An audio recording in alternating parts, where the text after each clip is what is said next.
मेरे अति प्रिय भाइयों और बहनों, आज मैं एक बार फिर आपका इस होप इन फेथ वचन और प्रार्थना की सेवा में आपका स्वागत करना चाहता हूं।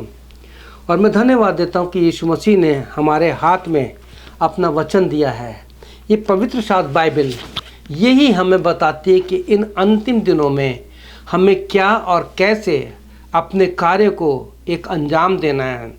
इस परमेश्वर के वचन को किस प्रकार से लोगों तक पहुंचाना है कि वो सच में अपने आप को प्रभु यीशु मसीह के आगमन के समय जो न्याय होगा उसके लिए अपने आप को तैयार कर सकें। तो आइए, इससे पहले कि हम आज प्रभु यीशु मसीह की सेवा के बारे में, कि उसने किस प्रकार से सेवा की और क्यों की, उसका मकसद क्या था, उस पर विचार हम करेंगे। तो आइए हम प्रार्थना करते हैं। हमारे उद्धारकर्ता प्रभु यीशु मसीह, मैं आपका वचन जो तूने मुझे दिया है उसे लेके आया हूँ कि मैं लोगों के बीच में इसे शेयर कर सकूँ, अध्ययन के रूप में दे सकूँ, ताकि हम प्रभु यीशु मसीह कि तूने जो काम किया हम उसी के अनुसार काम कर सकें और तेरे राज के लिए पूर्ण रूप से समर्पित, तुझको प्यार करने वाले, तेरे पीछे चलने वाले आत्माओं को हम जीत सकें और तेरे न्याय के दिन के लिए तैयार कर सकें। तो मेरी सहायता करना प्रभु यीशु, मेरे जीवन को अपनी सेवा के लिए और इस्तेमाल करना। मेरे होठों को, मेरे दिमागों को तेरे हाथों में सौंपता हूँ। पवित्र आत्मा, इसे अपने अनुसार अपने वचन को देने में मेरी सहायता करना। प्रार्थना यीशु के नाम से, आमीन। प्रिय भाई बहनों, आज हम इस पवित्र शास्त्र बाइबल से प्रभु यीशु मसीह की सेवा के बारे में अध्ययन करेंगे। और हो सकता है इसके कई एपिसोड हों, कई पार्ट हों, तो मैं चाहूँगा कि आप हर एक पार्ट को गौर से सुनिए। सुनना है, क्योंकि सुनना मसीह के वचन से होता है और वही हमारे विश्वास को बढ़ाता है। तो आज हम जिस सीरीज़ को लेके आए हैं वो है प्रभु यीशु मसीह की व्यक्तिगत प्रभावशाली सेवा, अर्थात power and effective ministry of Jesus Christ. तो इसमें आपको प्रिय भाई बहनों बहुत सी बातें हैं जो आपको मैं बताना चाहता हूं पवित्र आत्मा की अगुवाई में। और वो इस प्रकार से है कि जब आप प्रभु यीशु मसीह के जीवन को देखेंगे तो आप अध्ययन करना और चारों सुसमाचार पढ़ना और यीशु मसीह ने किस प्रकार से सेवा की और उसका सेवा करने का ढंग कैसा था, आप उस पर ज़्यादा ध्यान देना। और आप पाएंगे कि यीशु मसीह कभी एक बड़ी भीड़ के पीछे नहीं गया। उसने एक एक आत्मा के लिए काम किया और वही कार्य को मैंने अपनाया है। और मैं इसी प्रकार से प्रभु यीशु की पवित्र आत्मा की अगुवाई में एक एक आत्माओं को बचाता हूँ, उनसे फ़ोन पे बात करता हूँ, उनको बाइबल स्टडी टाइप करके भेजता हूँ। ये बहुत सी बातें हैं। तो मैं चाहूँगा कि आज हम प्रभु यीशु मसीह ने क्या कहा और कैसे हमें सेवा करने के लिए कहता है, उसके लिए मैं आपके साथ चाहूँगा कि आप यूहन्ना का 6 अध्याय ज़रूर पढ़िए।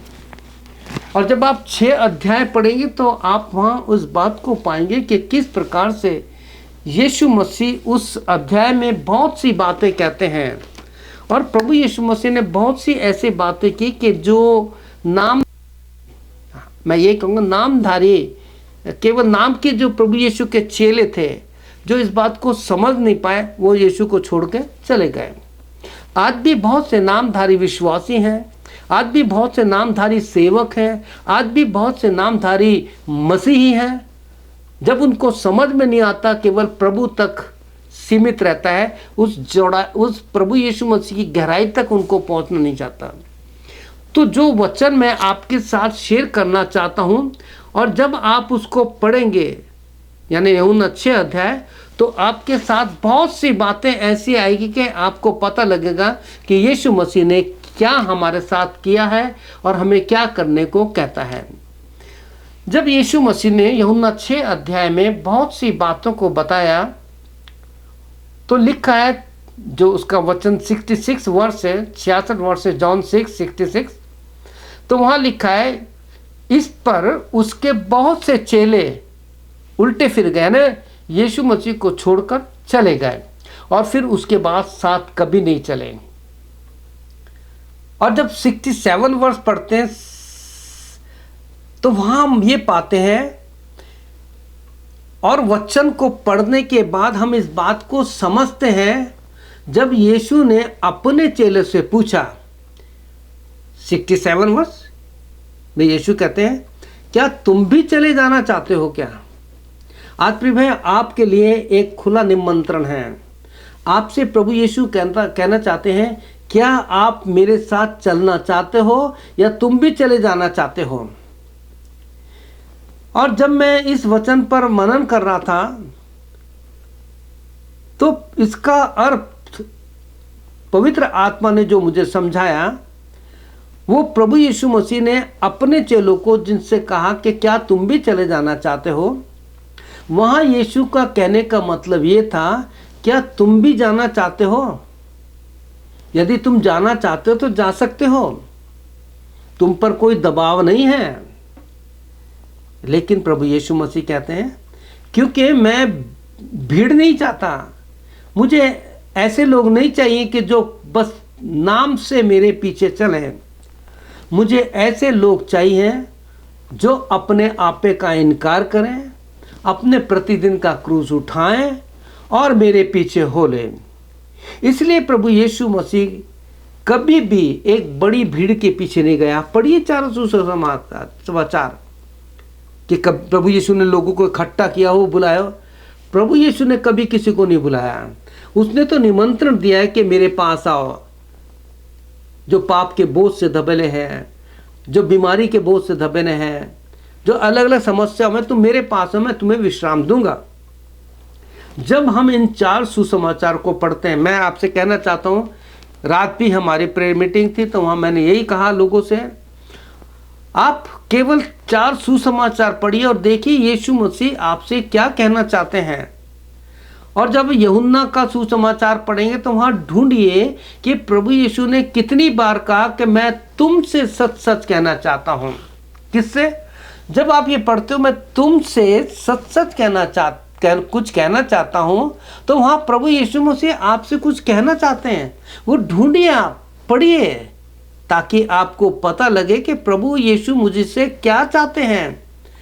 और जब हम इन 4 सुसमाचार को पढ़ेंगे तो हमारे सामने एक बात ये आती है कि यीशु को हम व्यक्तिगत रूप से एक एक व्यक्ति के साथ बात करते, एक एक व्यक्ति की समस्याओं को हल करने में, एक एक व्यक्ति को प्रभु यीशु मसीह स्वर्ग के राज के बताने में अपना समय व्यतीत है। एक एक व्यक्ति को व्यक्तिगत रूप से ये प्रभु यीशु की सेवा हम इन 4 सुसमाचारों में देखते हैं और पढ़ते हैं। इसलिए मैंने इस वचन का जो विषय रखा है, powerful and effective ministry of Jesus Christ, प्रभु यीशु मसीह की व्यक्तिगत प्रभावशाली सेवा। प्रिय भाइयों और बहनों, प्रभु यीशु की व्यक्तिगत सेवा में हम जब पढ़ेंगे तो आप पाएंगे कुछ लोग हैं जिनके पास खुद यीशु मसीह गया, और कुछ लोग ऐसे हैं जो खुद यीशु मसीह के पास चल कर आए। तो आइए आज हम इसी विषय पर एक एक करके कि यीशु किन के पास गया, खुद व्यक्तिगत, वो खुद चल कर के उनके पास गया। और यही प्रभु यीशु आपको सिखाना चाहते हैं कि अगर आपको आत्मा बचानी है तो आपको ऐसे लोग ढूंढने हैं जिनके पास आप व्यक्तिगत रूप से जाएं। अगर आप उनके पास, उनके घर जा सकते हैं, उनसे व्यक्तिगत रूप से मिल सकते हैं तो बहुत अच्छा है। और अगर चाहते हैं कि आपके पास वो परमेश्वर ने जो सेल फोन दिया है, इस सेल फोन के द्वारा आपके पास बहुत से नाम हैं, आप बहुत से कहते हैं हमें प्रेयर रिक्वेस्ट भेजिए, वो अपनी समस्या भेजते हैं, तो अब ये समय है कि उनकी समय आप उनके पास जाएं, उनसे बातचीत करें और व्यक्तिगत रूप से आप अपने आप को खर्च करें और आप आत्मिक रूप से और फिजिकल रूप से उनके पास जा करके उनको प्रभु यीशु मसीह के उस दिन के लिए, जिसे हम कहते हैं the day of judgement, final judgement, जिस दिन आपको और मुझको प्रभु यीशु मसीह के सामने खड़ा होना है, उस दिन के लिए हम उन लोगों को तैयार करें। तो आज हम सबसे पहले देखेंगे कि प्रभु यीशु मसीह खुद व्यक्तिगत रूप से किन किन लोगों के पास चल के गए, और यही सेवा हमें शुरू करनी है। प्रिय भाई बहनों, मैं आपको बताना चाहता हूं, आज आपको बड़ी बड़ी भीड़ें मिलेगी मिनिस्ट्री में। जो सच्चाई ये है कि जो प्रचारक जो स्टेज पे खड़ा होकर हजारों और लाखों लोगों को संबोधित कर रहा है, उसमें कुछ 1 या 2% होते हैं जिनके बीच में काम होता है। मैं सच बता रहा हूं आपको, क्योंकि मैं व्यक्तिगत रूप से ऐसे लोगों से मिला हूं। जब हमारी मीटिंग होती थी और उसके बाद जब फॉलोअप होता था ऑफिस से, तो उनके जीवन में कंफ्यूजन रहता था कि हाँ, हमने मीटिंग तो अटेंड करी थी, लेकिन अब तक हमें कुछ समझ में नहीं आया। तो सबसे अच्छा काम है कि हम व्यक्तिगत रूप से उनसे मिलें, क्योंकि यीशु मसीह ने सेवा का कैसे सेवा करें ये हमें एक नमूना दिया है, और इस नमूने को, इस सिद्धांत को हमने अपने जीवन में लिया है। और प्रभु यीशु मसीह ने स्वयं यूहन्ना 13:15 में कहा है, क्योंकि मैंने तुम्हें नमूना दिया है कि जैसे मैंने किया है वैसे ही तुम भी करो। तुम भी लोगों के पास जाओ। आज दुनिया में बहुत परेशान है लोग, समस्याओं में अपना जीवन बिता रहे हैं, निराश हैं, बीमारी में, तकलीफ में। सबसे अच्छी सेवा है कि अगर आप हफ्ते में 1 दिन हॉस्पिटल में जाइए, हॉस्पिटल पे जाके ऐसे लोगों को देखिए जो निराश हैं, उनके सर पे हाथ रखिए, ज़्यादा समय नहीं बिताना, और उनसे प्रभु यीशु मसीह का प्रेम बांटिए और प्रभु यीशु मसीह के बारे में बताइए। कि जैसे प्रभु यीशु मसीह के वचन में हम देखते हैं कि पहली बार जब यीशु मसीह खुद चल करके एक कुएं के पास गया, जब आप इस अध्याय को पढ़ेंगे, जब आप यूहन्ना 4 अध्याय पढ़ेंगे, इस अध्याय को आपको पढ़ना पड़ेगा। मैं केवल इसमें से बहुत संक्षेप में आपको, in a very brief, I want to explain how Jesus is sharing his life to these people. तो जब आप यूहन्ना 4 अध्याय पढ़ेंगे तो वहां पाएंगे कि पहले वचन में लिखा है, उससे आगे इन सारी घटनाओं को पढ़ेंगे तो वहाँ लिखा है कि प्रभु यीशु मसीह को यरीहो में से होकर जाना जरूरी था। आप सुन रहे हैं? आप बाइबल में इसका नक्शा देखिए, या फिर आप अपने वेबसाइट पे जाके के यरीहो का नक्शा देखेंगे तो आप पाएंगे कि सीधा है, यरीहो जो है सीधा मार्ग है। और लोग, यहूदी लोग थे, यरीहो से जाकर, गलील में जाना हो तो यरीहो से होकर नहीं जाते थे। क्यों? क्योंकि अगर वहां से जाएंगे तो वो अशुद्ध हो जाएंगे। वो अपने आप को बहुत पवित्र समझते थे। जैसे आज हमारे देश में बहुत से लोगों में लोग समझते हैं कि हमसे ज़्यादा शुद्ध कोई नहीं है, हमसे ज़्यादा पवित्र कोई नहीं है, और जो इस प्रकार से अपने आप को कहता है कि हम सबसे ज़्यादा पवित्र हैं, वो परमेश्वर की निगाह में सबसे बड़े पापी हैं, जिसे हम कहते हैं आत्म धार्मिकता का पाप, सेल्फ राइचसनेस। तो यहाँ हम देखते हैं कि यीशु मसीह को सामरिया से होके जाना जरूरी था। क्यों? क्योंकि अगर गलील से जाना पड़ता तो उन्हें बहुत घूम के जाना पड़ता था, लंबा होता था। लेकिन यीशु मसीह को पता था कि एक प्यासी आत्मा है जो उस कुएं पे पानी भरने के लिए आई है। प्रभु यीशु तो सारी मन की बातें जानता है, आप सब जानते हैं। प्रभु यीशु से कोई भी बात नहीं छुपी होती थी। आप बाइबल पढ़िए, नया नियम पढ़िए कि किस प्रकार से एक चुंगी लेने के घर प्रभु यीशु था, कैसे एक स्त्री ने आके उसके पैरों को अपने आंसू धोया, तो वो मन में कैसी कैसी बात करते हैं। तो प्रभु यीशु मसीह समझ जाते हैं कि मन में क्या बात कर रहे हैं। तब वो पतरस से कहते हैं, पतरस मुझे तुझसे एक बात कहनी है। वही एक बात प्रभु यीशु आपसे कह रहा है कि आपको व्यक्तिगत रूप से एक एक आत्मा के पास जाकर उनसे प्रभु यीशु मसीह का प्यार, उसका जीवन शेयर करना है। आप जिस चर्च में जाते हैं, हम जानते हैं कि पास्टर के पास समय नहीं है, और अगर समय भी होगा तो हम जानते हैं आज के समय में लोग जाना पसंद नहीं करते हैं, चाहे तो मौसम है, चाहे कैसी परिस्थिति है, चाहे घर के कार्य हैं। लेकिन अगर आपके जीवन में ऐसा काम हुआ है और आप ये वचन सुन रहे हैं, तो आपसे मेरी विनती है कि अपनी कलीसिया में ढूंढिए कौन व्यक्ति है, और सबसे अच्छा होगा पीछे जाके देखिए, जिसके जब आपके चर्च में पीछे जो गरीब लोग और ऐसे लोग जिनको कोई पूछते नहीं है, उनके पास जाइए, उनसे प्रभु का प्रेम शेयर कीजिए। तो यहाँ हम इस स्त्री को देखते हैं कि यीशु मसीह उससे किस प्रकार से बात कर रहे हैं। मेरे भाइयों और बहनों, आप इस अध्याय को पढ़िए और प्रभु यीशु बताएगा कि आज बहुत से आत्मिक रूप से लोग प्यासे हैं। यीशु जो जीवन का जल है, और हम धन्यवाद देते हैं कि जब आप यशाया 55 अध्याय पढ़ेंगे तो उसका जो विषय है वो है इन्विटेशन टू द थ्रस्टी, यानी प्रभु यीशु मसीह जो प्यासे लोग हैं उनको बुला रहा है कि ओ प्यासे लोगों मेरे पास आओ, इस जीवन के जल के पास आओ। अगर आपको जीवन का जल मिल गया मेरे भाइयों और बहनों, तो उन आत्माओं के पास जाइए जो हॉस्पिटल में प्यासी बिछौने पे तड़प रही हैं। उन लोगों के पास जाइए जो घर से बाहर नहीं निकल सकते, कई प्रकार की समस्या है। उन प्यासे लोगों के पास जाइए और उनसे कहिए कि देखो जी, मैंने बाइबल में पढ़ा है, यशाया 55 में यीशु कहता है, come to you all who are thirsty come to the water. वो प्यासे लोगों, उस जल के पास आइए जो खुद प्रभु यीशु मसीह। वो सब प्यासे लोगों, पानी के पास आइए, आप खुद उनके पास जाइए, उसे जीवन के जल के बारे में बताइए। मैं सोचता हूं कि आपने इस चीज को अच्छे से समझ लिया है कि प्रभु यीशु मसीह किस प्रकार से खुद चल करके एक एक लोगों के पास गए। एक और वचन मैं आपको शेयर करना चाहता हूं कि किस प्रकार से प्रभु यीशु मसीह, जब हम दूसरे व्यक्ति को अध्ययन करते हैं तो आप पाएंगे, यूहन्ना 5 अध्याय पढ़ेंगे तो आपको वहां पे लिखेगा शिलोह का कुंड एक हॉस्पिटल है। और आप जानते हैं हॉस्पिटल में ज़्यादातर लोग जाना पसंद नहीं करते, खासकर बर्न वार्ड है, कैंसर वार्ड है और ऐसे वार्ड जहाँ बहुत बदबू होती है, वहाँ जाना पसंद नहीं कर सकते।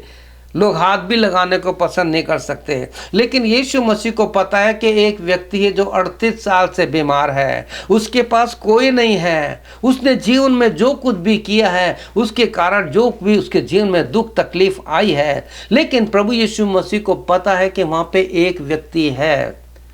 व्यक्ति तो बहुत थे, बीमार तो वहाँ बहुत थे, लेकिन ज़्यादातर ऐसे लोग थे कि जो खुद चल सकते थे, और जब स्वर्गदूत आकर उस पानी को हिलाता था और जो लोग उसमें पहले उतर जाते थे वो ठीक हो जाते थे। लेकिन this person was not able to stand and walk, he was totally helpless.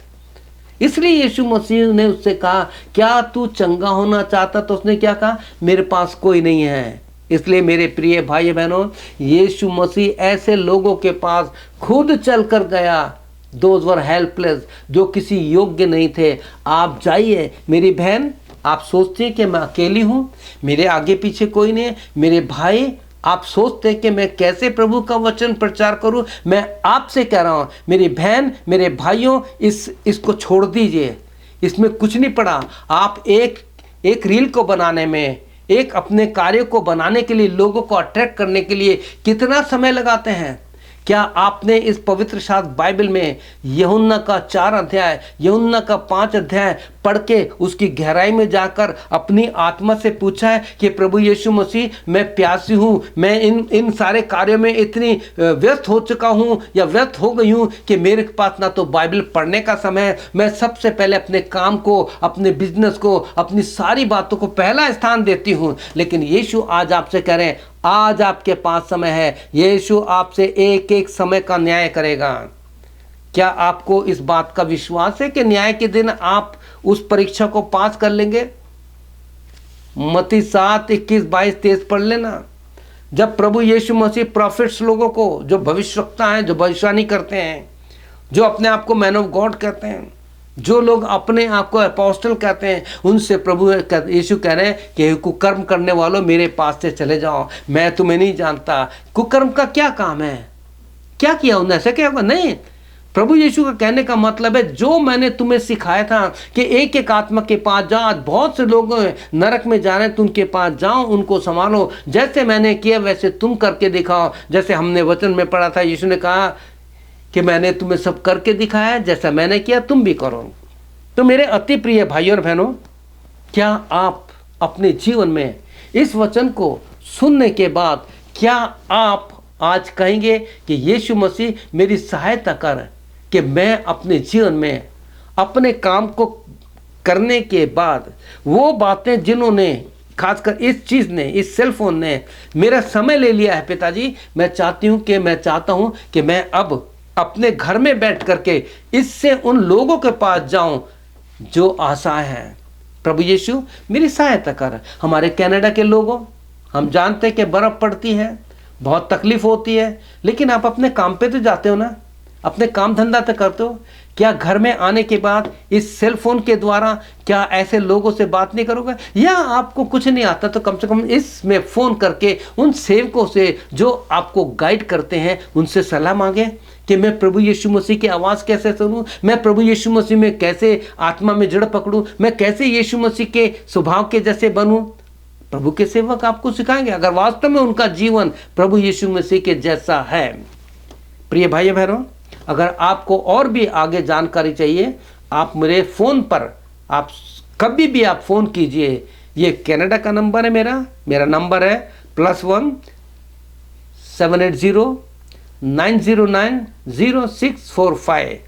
हम इसके आने वाली दूसरी सीरीज में देखेंगे कि किस प्रकार से यीशु मसीह खुद चल करके लोगों के पास गया और उन्हें प्रभु यीशु ने गवाह बना लिया। आपको पता है यशाया 43 उसके 10 में क्या लिखा है? You are my witness says the Lord, तुम मेरे साक्षी हो, ऐसा परमेश्वर कहता है। तो आइए आज से ही आप अपने सेल फोन को उठाइए और देखिए कौन है जिस व्यक्ति से मैं के साथ में प्रार्थना में समय बिता सकता हूँ या बिताना चाहिए, या किसको मेरे को प्रभु यीशु को बचाना है। तो आइए हम प्रार्थना करते हैं। क्या मेरे पीछे आप छोटी सी प्रार्थना करेंगे? बस इतना कहिए, प्रभु यीशु आज जो कुछ भी मैंने वचन सुना, आपके वचन में लिखा है, सब कुछ सुना गया। अंत की बात यह है, प्रभु यीशु का भय मान और जो कुछ उसने कहा है उसके कार्य को तो अपने जीवन में स्थान दे, और जैसा यीशु ने किया वैसा तू भी कर। प्रभु यीशु मेरे पापों को क्षमा कर, मेरे जीवन में वो कार्य कर जो अब तक नहीं हुआ। मैं एक एक आत्मा के पास जाकर जैसे तूने काम किया मैं भी करना चाहता हूँ या मैं भी करना चाहती हूँ। पवित्र आत्मा मेरी सहायता करना। सारी महिमा हम तुझे देते हैं, प्रार्थना यीशु के नाम से, आमीन। मेरे अति प्रिय भाई बहनों, अगर आपने इस प्रकार से वचन सुना है और इस प्रकार से आपने सारी बातों को अपने जीवन में लिया है, तो मुझे पूरा विश्वास है कि प्रभु यीशु मसीह आपकी सहायता करेगा, आपकी मदद करेगा। समय कम है, एक एक आत्मा बचा लो। कहीं ऐसा ना हो कि यीशु आपसे कहे तू तो खाली हाथ आया है, मुझे ऐसे लोग नहीं चाहिए। प्रभु यीशु मसीह आपकी सहायता करे, पवित्र आत्मा आपकी अगुवाई करे कि आप उसका वचन समझ सकें और लोगों तक उसको पहुंचा सके। यीशु मसीह के नाम से आमीन और आमीन। May God bless you.